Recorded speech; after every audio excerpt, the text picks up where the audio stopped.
Assalamualaikum. This is Rokia Samia welcoming you to the English news from Btv-Chattogram. Let's begin with the top stories. Government to procure 21.9 million doses of vaccine as emergency vaccination begins on Sunday, informs Health Minister.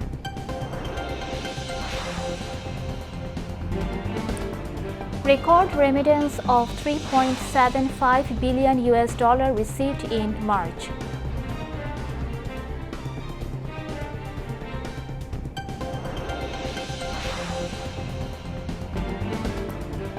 Reinvestigation of Hassanul Haq Inu's case on charges of crimes against humanity in July uprising.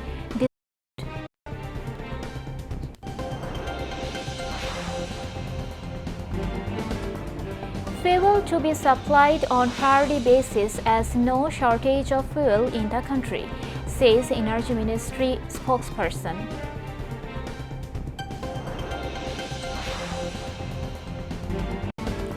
US President Donald Trump hints of ending over month-long Iran war.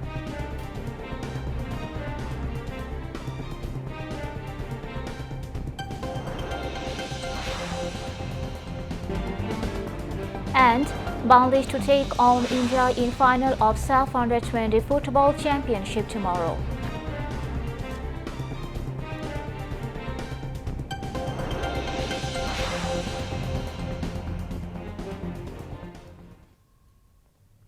Viewers, those were the top stories. Now moving on to the details.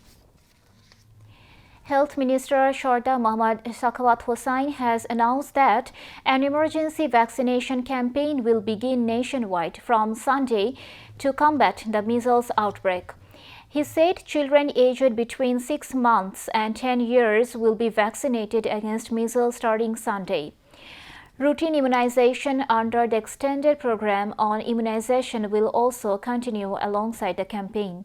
The health minister added that the vaccination campaign will be carried out across all districts and upazilas, including the capital. The government has also taken steps to procure 21.9 million doses of vaccines. Meanwhile, to ensure the vaccination campaign's success, all leave for health sector officials and staff at the field level has cancelled. Experts have advised that even those who have previously received the measles vaccine should be vaccinated again. They further said that if children show symptoms such as rash, high fever, cough, breathing difficulties, diarrhea, or red eyes, parents should not panic and rush to the nearest hospital. Meanwhile, to ensure proper treatment of measles patients, specialized measles wards have been opened in all medical college hospitals and district Shodar hospitals across the country, including in the capital. A delegation of the Central Committee of Bangladesh Puja Udjapon Parishad paid a courtesy call on Prime Minister Tariq Rahman. The delegation made the premiere at Bangladesh Secretariat today. Local Government, Rural Development and Cooperatives Minister Mirza Fakhrul Islam Alamgir and central leaders of the Bangladesh Puja Udjapon Parishad were present during the meeting.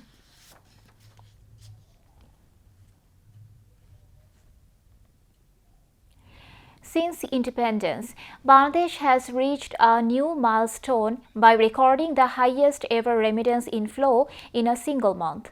In the recently concluded month of March, expatriates sent $3.75 billion to the country. Never before in the country's history has such a large amount of foreign currency been received in a single month. This remarkable information was revealed in the latest statistics published by the Bangladesh Bank on April 1. Previously, the highest remittance record was set in March of last year when $3.29 billion were received. A positive trend in remittance inflow had been observed since the beginning of March, mainly centered around the holy month of Ramadan and Eid al-Fitr.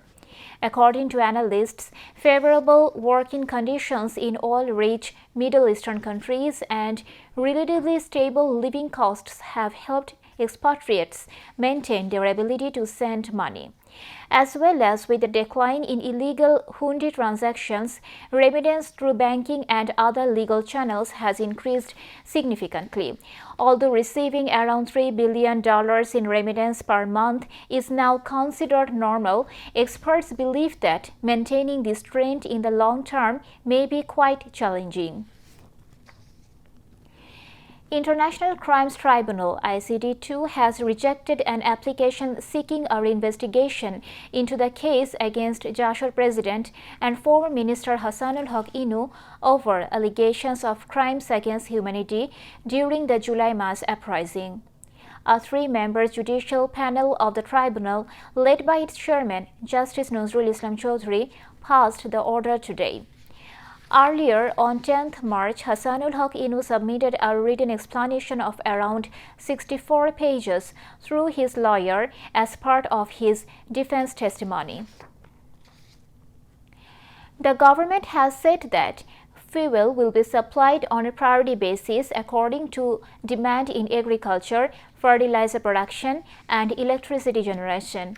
Spokesperson of the Ministry of Power, Energy and Mineral Resources, Monir Hossain Chaudhry, made this statement at a regular press briefing at the Secretariat this afternoon.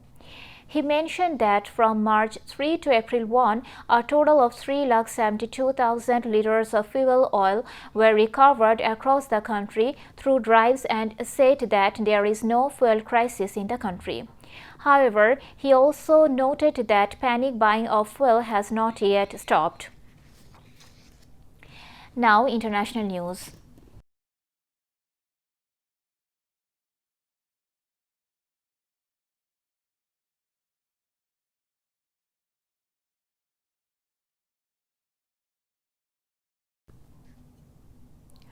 U.S. President Donald Trump says his core objectives are nearing completion in Iran. He said this while addressing to the nation from the White House. The roughly 20-minute speech, Trump also called on allies to build up the courage to secure shipping in the Strait of Hormuz, arguing that the U.S. doesn't need it.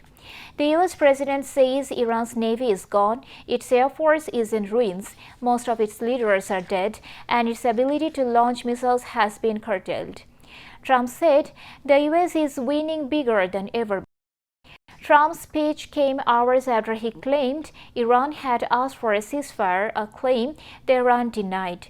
Meanwhile, Iran's President Masoud Pezeshkian tells the U.S. public his country has no hostility towards the people of the U.S., Europe, or its neighbors. Since the start of the war with Lebanon and Iran, 10 Israeli soldiers have been killed and 309 injured, according to the Israeli military. Among them, 48 Israeli army officers and soldiers were wounded in the past 24 hours during fighting in southern Lebanon. Earlier on Wednesday, the Lebanese armed group Hezbollah claimed that it had carried out a series of attacks targeting members of the Israeli military and their positions. Meanwhile, Lebanon's Ministry of Health reported that since March 2, at least 1,318 people have been killed and 3,935 injured in Israeli attacks in Lebanon.